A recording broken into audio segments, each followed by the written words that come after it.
So ഗുഡൻ tag ലോയിറ്റെ. എന്താണ് TELC exam? എങ്ങനെയാണ് TELC എക്സാമിന് പ്രിപ്പയർ ചെയ്യേണ്ടത്? എന്തൊക്കെ സ്റ്റഡി ടിപ്സ് ആണ് നമ്മൾ അതിന് ഫോളോ ചെയ്യേണ്ടത്? ഇത്തരം കാര്യങ്ങൾ മൂലം ബുദ്ധിമുട്ടിയിരിക്കുന്നവരാണ്, എങ്ങനെയാണ് ഇത് ചെയ്ത് എവിടെ തുടങ്ങണമെന്ന് അറിയാതിരിക്കുന്നവരാണ് നിങ്ങൾ ഓരോരുത്തരും എന്ന് എനിക്കറിയാം. ഇന്ന് ഈ വീഡിയോയിൽ നമുക്ക് എങ്ങനെ ടെൽക്ക് എക്സാമിന് വേണ്ടി പ്രിപ്പയർ ചെയ്യാം, എന്താണ് ടെൽക്കിൻ്റെ ഷ്രിഫ്ലിഷെ പ്രൂഫിംഗ് എന്ന് പറയുന്നത് എന്നീ കാര്യങ്ങൾ നമുക്ക് വിശദമായി ഒന്ന് പരിചയപ്പെടാം. ഷ്രിഫ്ലിഷെ പ്രൂഫിംഗിൻ്റെ കീഴിൽ വരുന്നത് 3 മൊഡ്യൂളുകളാണ്, അഥവാ ലെയ്സൺ, ഹ്യോറൻ, ഷ്രൈബൻ. ഈ 3 മൊഡ്യൂളുകൾ ഒരുമിച്ച് നമുക്ക് ഷ്രിഫ്ലിഷെ പ്രൂഫിംഗിൽ എഴുതാം. എന്നാൽ മ്യൂൺലിഷെ പ്രൂഫിംഗിൽ സ്പ്രഷൻ മാത്രമേ വരുന്നുള്ളൂ. ബാക്കി എക്സാമുകൾ നമുക്ക് പരിചയപ്പെടുവാണെങ്കിൽ മനസ്സിലാക്കാൻ സാധിക്കും, ഓരോ മൊഡ്യൂളുകളും വ്യത്യസ്തമായി എഴുതേണ്ടതാണ്. എന്നാൽ ടെൽക്ക് എക്സാമിൽ അങ്ങനെയല്ല. ഈ ഷ്രിഫ്ലിഷെ പ്രൂഫിംഗിൻ്റെ മാർക്ക് 3ഉം ഒരുമിച്ചാണ് കാൽക്കുലേറ്റ് ചെയ്യപ്പെടുന്നത്. അതിൽ ലെയ്സൺ ഏകദേശം 105 മാർക്കിലാണ് ടോട്ടൽ പറയുന്നതെങ്കിൽ ഹ്യോറൻ പറയുന്നത് 75 മാർക്കിലാണ്. ഷ്രൈബൻ പറയുന്നത് 45 മാർക്കിലാണ്. ലെയ്സൺ, ഹ്യോറൻ, ഷ്രൈബൻ എന്നീ 3 മൊഡ്യൂളുകളും കാൽക്കുലേറ്റ് ചെയ്യുന്നത് ടോട്ടൽ മാർക്ക് എന്ന് പറയുന്നത് 225 ആണ്. ഇതിൽ 225ൻ്റെ 60% 135 കൂടുതൽ മാർക്ക് കിട്ടിയാൽ നമ്മൾ ഈ ഷ്രിഫ്ലിഷെ പ്രൂഫും ടെൽക്കിൻ്റെ ഷ്രിഫ്ലിഷെ പ്രൂഫും നമ്മൾ പാസ്സാകും. ഇതിൽ 3ലും നമ്മൾ ഏതെങ്കിലും 60% മാർക്ക് നമുക്ക് അച്ചീവ് ചെയ്യാൻ പറ്റിയില്ലെങ്കിൽ നമ്മൾ എഴുതേണ്ടത് ഇത് 3ഉം ഒരുമിച്ചാണ്. അതായത് ബാക്കി എക്സാംസ് വെച്ച് നോക്കുമ്പോൾ ഡിഫറെൻ്റ് ആയിട്ട് നമുക്ക് മൊഡ്യൂളുകൾ സെലക്ട് ചെയ്ത് എഴുതാൻ പറ്റില്ല എന്നത് ടെൽക്കിൽ നിങ്ങൾ ചിന്തിക്കേണ്ട വേറൊരു കാര്യം കൂടിയാണ്, പ്രത്യേകിച്ച് ഷ്രിഫ്ലിഷെ പ്രൂഫിംഗ് എഴുതുമ്പോൾ. ഈ 3 മൊഡ്യൂളുകളും എങ്ങനെയാണ് മാർക്ക് ഡിസ്ട്രിബ്യൂട്ട് ചെയ്തിരിക്കുന്നത്, എങ്ങനെയാണ് ഇതിനു വേണ്ടി പ്രിപ്പയർ ചെയ്യേണ്ടത്, എന്താണ് ഇതിൻ്റെ എക്സാം പാറ്റേൺ എന്നുള്ളത് നമുക്ക് നോക്കാം. ആദ്യം തന്നെ ഷ്രൈബൻ്റെ ടോട്ടൽ മാർക്ക് ഞാൻ നേരത്തെ പറഞ്ഞതുപോലെ തന്നെ 45 മാർക്കാണ്. ഷ്രൈബനിൽ ആകെ 2 ടൈപ്സ് ഓഫ് ലെറ്റേഴ്സ് ആണ് വരുന്നത്. അതിലേത് വേണം എന്നുള്ളത് എക്സാം എഴുതുന്നയാൾക്ക് സെലക്ട് ചെയ്യാവുന്നതാണ്. 2 ടൈപ്പ് ഓഫ് ലെറ്റർ എന്ന് പറയുമ്പോൾ, ഒന്നാമത്തെ ലെറ്റർ ബിറ്റയും, അതായത് എന്തെങ്കിലും ഇൻഫർമേഷൻ, നമ്മൾ എന്തെങ്കിലും ഒരു പരിപാടി നടത്തുന്നതിൻ്റെയോ ഇല്ലെങ്കിൽ ഏതെങ്കിലും കുഴ്സ് ബെസുഹൻ ചെയ്യുന്നതിൻ്റെയോ ആവശ്യമായ ഇൻഫർമേഷൻസ് കിട്ടാൻ വേണ്ടി എഴുതുന്ന ഒരു ലെറ്ററോ, അതല്ലെങ്കിൽ രണ്ടാമത്തെ ടൈപ്പ് എന്ന് പറയുന്നത് ബെഷ്വറുടെ, അതായത് കംപ്ലൈൻറ്റ് ലെറ്ററോ ആയിരിക്കും. ഇതിലേത് വേണം എന്നുള്ളത് എഴുതുന്ന ആൾക്ക് തീരുമാനിക്കാവുന്നതാണ്. അത് തന്നെ നമുക്ക് ടെൽക്കിൻ്റെ ഏറ്റവും എളുപ്പമുള്ള, ഷ്രിഫ്ലിഷെ പ്രൂഫിംഗിൽ ഏറ്റവും എളുപ്പമുള്ള ഒരു മൊഡ്യൂളായി ഷ്രൈബൻ കണക്കാക്കാവുന്നതുമാണ്. ഇതിലേതെങ്കിലും ഒരു ബ്രീഫ് നമുക്ക് തിരഞ്ഞെടുക്കാം എന്നുള്ളത് കൊണ്ട് തന്നെ ഈ ബ്രീഫ് എഴുതുമ്പോൾ 45 മാർക്ക് ടോട്ടലും ഒപ്പം അതിന് 150 വാക്കുകളിൽ കൂടുതൽ നമ്മൾ ആ ബ്രീഫിൽ ഉൾപ്പെടുത്തണം എന്നുള്ളതും ശ്രദ്ധിക്കേണ്ട ഒരു കാര്യമാണ്. ഇനി നമുക്ക് ഹ്യോറൻ എങ്ങനെ പ്രിപ്പയർ ചെയ്യാം, ഇല്ലേ ഹ്യോറൻ്റെ എക്സാം പാറ്റേൺ എങ്ങനെയാണ് എന്ന് നോക്കാം. മൊത്തം മാർക്ക് ഹ്യോറന് വരുന്നത് 75 മാർക്കാണ്. ഹ്യോറൻ്റെ ആൻസേഴ്സ് റിഷ്ടിഷ് ഓർഡർ ഫോൾഷ് ആയിട്ടാണ് നമ്മൾ സെലക്ട് ചെയ്യേണ്ടത്. ആദ്യത്തെ ടൈലിൽ 5 ക്വസ്റ്റ്യൻസും പിന്നീടുള്ള രണ്ടാമത്തെ ടൈലിൽ 10 ക്വസ്റ്റ്യൻസും മൂന്നാമത്തെ ടൈലിൽ ഏകദേശം 5 ക്വസ്റ്റ്യൻസും ആയിരിക്കും വരുന്നത്. ആദ്യത്തെ ടൈലിൽ കൂടുതലായിട്ടും കേൾക്കുക എന്തെങ്കിലും പത്രവാർത്തകളോ ന്യൂസ് ആർട്ടിക്കിളോ ആയിരിക്കും.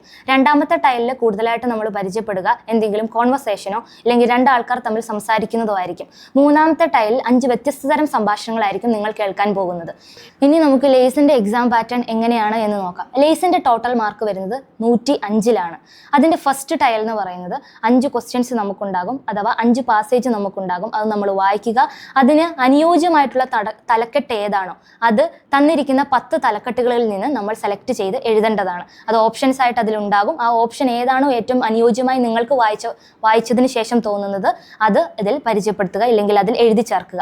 രണ്ടാമത്തെ ടൈൽ എന്ന് പറയുന്നത് ഒരു ആർട്ടിക്കിൾ നിങ്ങളുടെ കയ്യിലുണ്ടാകും. ആ ആർട്ടിക്കിൾ ബേസ് ചെയ്ത് നിങ്ങൾക്ക് 5 ക്വസ്റ്റ്യൻസ് ഉണ്ടാകും. ആ 5 ക്വസ്റ്റ്യൻസിൽ ഓരോ ക്വസ്റ്റ്യനും 3 ഓപ്ഷൻസ് വീതം ഉണ്ടാകും. ആ ആർട്ടിക്കിൾ കൃത്യമായി വ്യക്തമായി വായിച്ച് മനസ്സിലാക്കുക എന്നുള്ളതാണ് നമ്മൾ ഇതിൽ ചെയ്യേണ്ട പ്രവൃത്തി. ലെയ്സൻ്റെ മൂന്നാമത്തെ മൊഡ്യൂൾ എന്ന് പറയുന്നത് നിങ്ങൾക്ക് 10 ചോദ്യങ്ങളും 12ഓളം അൻസൈകകളും ഉള്ള ഒരു ടൈലാണ്. അതിൽ നിങ്ങൾ ചെയ്യേണ്ടത് എന്താണെന്ന് വെച്ചാൽ, നിങ്ങൾക്ക് ഏറ്റവും അനുയോജ്യമായിട്ട് തോന്നുന്ന പരസ്യം ഏതാണോ ആ പരസ്യത്തിൻ്റെ ഓപ്ഷൻ സെലക്ട് ചെയ്ത് എഴുതുക എന്നുള്ളതാണ്. ചിലപ്പോൾ നിങ്ങൾക്ക് ഏറ്റവും അനുയോജ്യമായിട്ടുള്ള ചോദ്യത്തിനുള്ള ഉത്തരം അതിലുണ്ടായിരിക്കുകയില്ല. കാരണം എല്ലാ ചോദ്യങ്ങൾക്കുമുള്ള ഉത്തരം ചിലപ്പോൾ ആ അൻസൈകയിൽ കാണിക്കുന്നില്ല. അപ്പോൾ നിങ്ങൾക്ക് എല്ലാ ചോദ്യത്തിനുമുള്ള ഉത്തരം കിട്ടത്തില്ല. ഉത്തരമില്ലാത്തത് ഏതാണോ അതിനെ X എന്ന് നിങ്ങൾ മാർക്ക് ചെയ്യേണ്ടതാണ്. ലെയ്സൻ്റെ ബാക്കി 3 ടൈലുകൾ നിങ്ങൾക്ക് ക്ലിയർ ആയെന്ന് വിചാരിക്കുകയാണ്. ഇനി ബാക്കി വേറെ 2 എക്സ്ട്രാ ടൈലുകൾ പറയുകയാണ്. അതെന്ന് പറയുന്നത് ഗ്രമാറ്റിക്കാണ്. സ്പ്രാവ് ബേർസ്റ്റെയിൻ എന്ന് പറയും. ഈ സ്പ്രാവ് ബേർസ്റ്റെയിനിൽ മൊത്തം 20 ചോദ്യങ്ങളാണ് നിങ്ങൾക്ക് വരുന്നത്. ആദ്യത്തെ ടൈലിൽ 10 ചോദ്യങ്ങൾ ഉണ്ടാകും, രണ്ടാമത്തെ ടൈലിലും 10 ചോദ്യങ്ങൾ ഉണ്ടാകും. ആദ്യത്തെ ടൈലിൽ നിങ്ങൾക്ക് ഓപ്ഷൻസ് ഉണ്ടാകും, ഒരു ആർട്ടിക്കിൾ ഉണ്ടാകും. ആ ആർട്ടിക്കിളിൽ ഫില്ലിംഗ് ദ ബ്ലാങ്ക്സ് പോലെ അവിടെ ഏത് ഓപ്ഷനാണോ നിങ്ങൾക്ക് ഏറ്റവും അനുയോജ്യമായിട്ട് തോന്നുന്നത് ആ ഓപ്ഷൻ നിങ്ങൾക്ക് തന്നിരിക്കുന്ന ചോദ്യത്തിൽ നിന്ന് തിരഞ്ഞെടുത്ത് അടയാളപ്പെടുത്തുകയാണ് വേണ്ടത്. എന്നാൽ രണ്ടാമത്തെ ടൈൽ എന്ന് പറയുന്നത് നിങ്ങൾക്ക് 10 ചോദ്യങ്ങളാണ് ഉള്ളതെങ്കിൽ മൊത്തം 15 ഓപ്ഷൻസ് ഉണ്ടാകും. ഈ 15 ഓപ്ഷൻസിൽ ഏറ്റവും നന്നായി ചേർന്ന് പോകുന്ന എന്താണോ അതാണ് നിങ്ങൾ ഇതിൽ അടയാളപ്പെടുത്തേണ്ടത്. ലേസണിൽ നമുക്കൊരു പാരാഗ്രാഫ് കിട്ടുമ്പോൾ അതിന്റെ അർത്ഥം എന്താണ് എന്ന് മനസ്സിലാക്കുകയാണ് നമ്മൾ ചെയ്യേണ്ട ആദ്യത്തെ കാര്യം. ഓരോ സെന്റൻസും ലൈൻ ബൈ ലൈൻ വായിക്കുകയും അതിൽ B2 ലെവൽ വൊക്കാബ്സിന്റെ ഇമ്പോർട്ടൻസ് എത്രമാത്രം ഉണ്ട് എന്ന് മനസ്സിലാക്കുകയും ശേഷം അത് ഓരോ സെന്റൻസും തരുന്ന ഐഡിയാസ് എത്രത്തോളം വലുതാണെന്ന് മനസ്സിലാക്കുകയുമാണ് നമ്മൾ ചെയ്യേണ്ടത്. ഈ സെന്റൻസുകളിൽ ഓരോന്നിലും എന്തെങ്കിലും കോൺട്രാസ്റ്റിംഗ് ആയിട്ടുള്ള ഐഡിയാസ് തരുന്ന കണക്ടേഴ്സ് ഉണ്ടോ എന്ന് മനസ്സിലാക്കേണ്ടതും അത്യന്താപേക്ഷികമാണ്. പിന്നെ നമ്മൾ നോക്കണം ആ സെന്റൻസുകളിൽ എന്തെങ്കിലും സിനോണിംസ് ഉണ്ടോ. സംടൈംസ് നമുക്ക് കിട്ടുന്ന ക്വസ്റ്റ്യൻസിൽ അതേ വാക്ക് പാരാഗ്രാഫിലുള്ള അതേ വാക്ക് തന്നെ ആയിരിക്കില്ല ക്വസ്റ്റ്യനിൽ ഉണ്ടാവുക.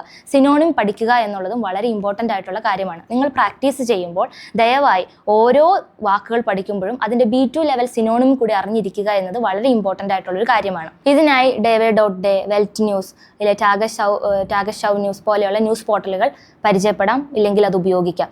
അതിൽ തന്നെ വാർത്തകളാണ് കൂടുതലായിട്ടും അതല്ലെങ്കിൽ മാഗസിൻ ആർട്ടിക്കിളാണ് കൂടുതലായിട്ടും ടെൽക്ക് എക്സാമുകളിൽ കണ്ടുവരുന്നത്.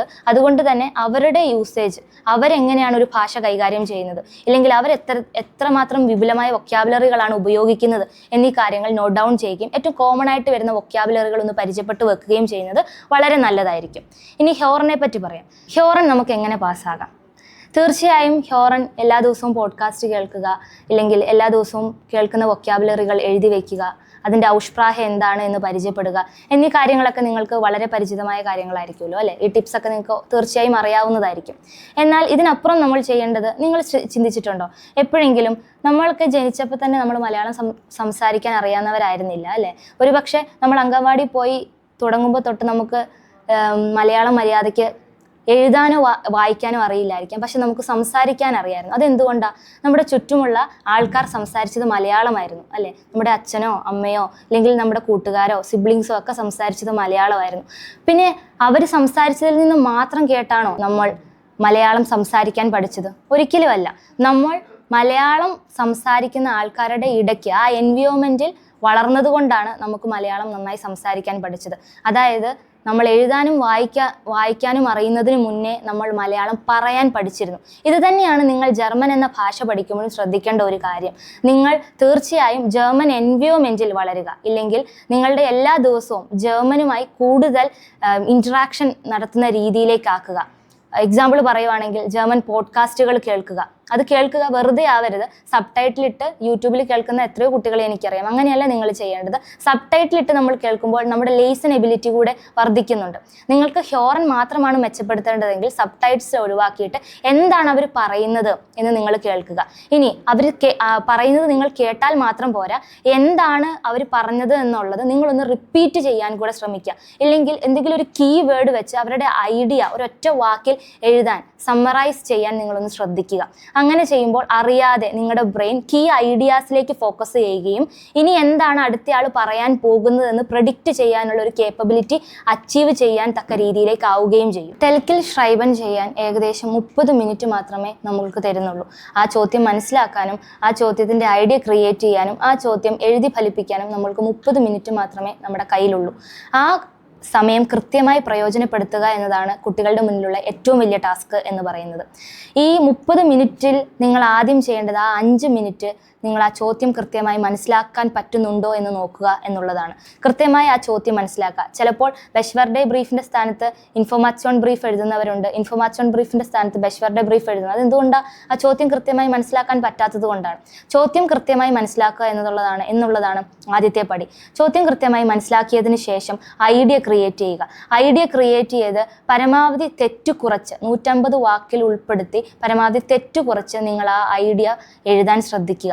എഴുതിയതിന് ശേഷം മൊത്തമുള്ള അരമണിക്കൂറും നിങ്ങൾ എഴുതാൻ വേണ്ടി മാത്രം ഉപയോഗിക്കരുത്. 20 മിനിറ്റ് മാത്രം എഴുതാൻ വേണ്ടി ഉപയോഗിക്കുക. 5 മിനിറ്റ് നിങ്ങൾ കറക്ഷന് വേണ്ടി മാത്രം ഉപയോഗിക്കുക.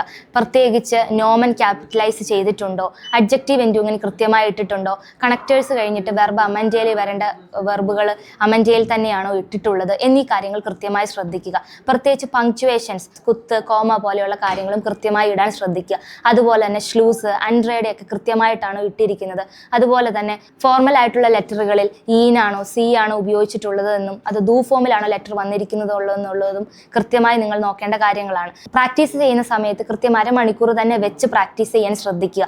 സോ ഗായ്സ്, നിങ്ങൾക്ക് എങ്ങനെയാണ് ഷ്രിഫ്റ്റ്ലിഷേ പ്രൂഫിംഗ് പ്രിപ്പയർ ചെയ്യേണ്ടത്, എസ്പെഷ്യലി ടെൽക്കിൻ്റെ ഷ്രിഫ്റ്റ്ലിഷേ പ്രൂഫിംഗ് എങ്ങനെ പ്രിപ്പയർ ചെയ്യണം, എന്തൊക്കെ ടിപ്സാണ് ഫോളോ ചെയ്യേണ്ടത് എന്നുള്ള കാര്യങ്ങൾ കൃത്യമായി മനസ്സിലായി എന്ന് വിചാരിക്കുകയാണ്. ഇനിയും ടെൽക്കിൻ്റെ മ്യൂളിഷേ പ്രൂഫിംഗ് എങ്ങനെ പ്രിപ്പയർ ചെയ്യാം, എന്തൊക്കെയാണ് അതിൻ്റെ എക്സാം പാറ്റേൺ എന്നുള്ള ഒരു വീഡിയോയുമായി വരുന്നത് വരെ ബൈ, ചൂസ്.